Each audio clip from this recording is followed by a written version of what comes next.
जय श्रीमन नारायण। ए पर जे टिप्पणी हम करे जा रहल बा रामा अनुजदास श्रीमान गट्टू वेणुगोपाल स्वामी जी के द्वारा दिहल गयल बा। अध्याय 11 विश्व रूप संदर्शन योग श्लोक 8। न तो माम शक्ष्यसे द्रष्टुम अनेनैव स्वचक्षुषा दिव्यं ददामि ते चक्षुः पश्य मे योगम् ऐश्वरम्। ओम। आचार्य श्री कृष्ण परमात्मा अर्जुन समेत हमनी सबके विश्व रूप संदर्शन योग सिखा रहल बानी। परमात्मा कहत बाड़न कि अर्जुन हमार विश्व रूप आसार भौमिक रूप ई साधारण आंख से और भौतिक आंख से ना देखल जा सकेला। हमार विश्व रूप देख के खातिर दिव्य आंख होके के चाहिए। यही से हम रउआ के दिव्य दृष्टि के दिव्य आंख के वरदान देत बानी जौन हमार ब्रह्मांडी स्वरूप देखे बा। ओ दिव्य दृष्टि से हमरा विश्व रूप आसार भौमिक रूप के देखी जौन असीम दिव्य गुण और असीमित परम पारलौकिक शक्ति से भरल बा जौन पूरा ब्रह्मांड पर शासन कर सकेले। यही तरह श्री कृष्ण परमात्मा अर्जुन के दिव्य दर्शन दे रहे बाड़े।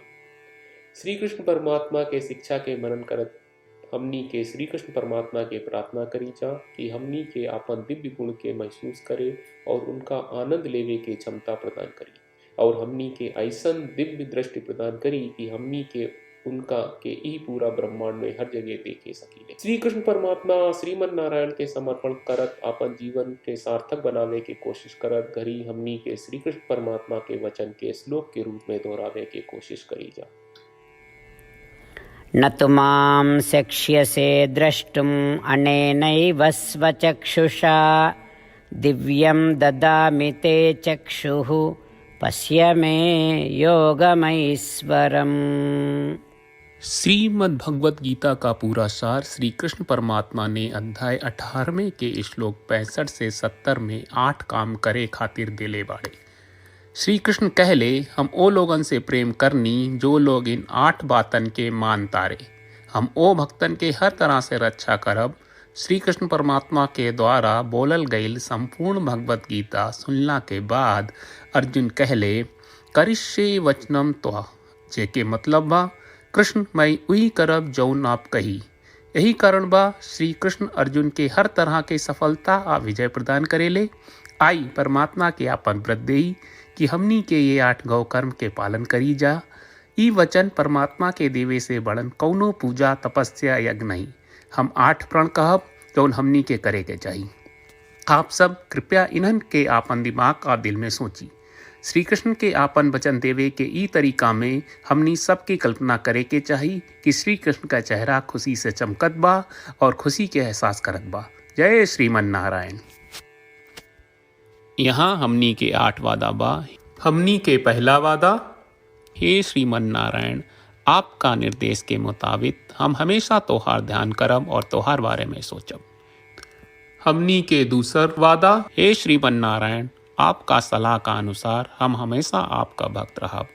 हमनी के तीसरा वादा, हे श्रीमन नारायण हम आपन सब काम तोहरा सेवा के रूप में और तोहरा संतुष्टि खातिर करब। हमनी के चौथा वादा, हे श्रीमन नारायण जैस की आप माने के कहले रहलू हमरा बहुत विश्वास बा कि हम आपके होई और हम हमेशा आपन दोनों हाथ जोड़ के आपके नमस्कार करब और आपकी पूजा करब।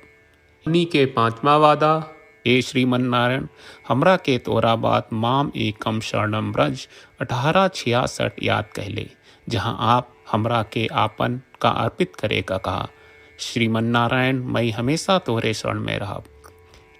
हमनी के छठवां वादा, हे श्रीमन नारायण हमरा के तोहरा बात माँ सुचहा 1866 याद कहले कि आप हमनी के शोक ना करे का आश्वासन दे रहे बड़े।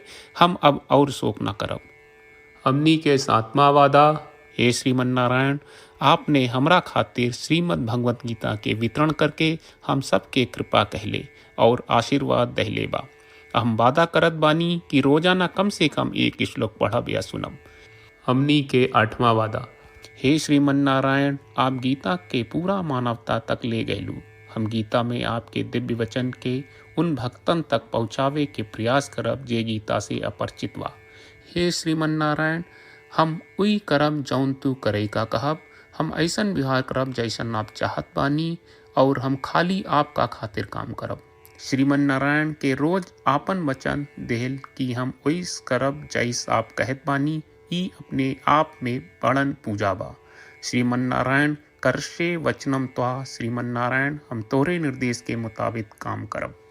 सर्वम श्री कृष्ण अर्पणम अस्तु। जय श्रीमन नारायण।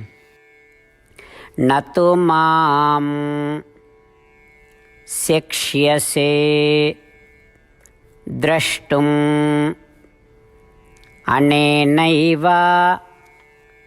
स्वचक्षुषा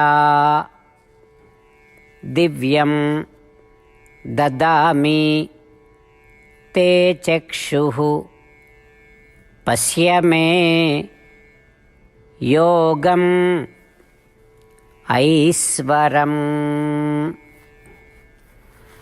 ॐ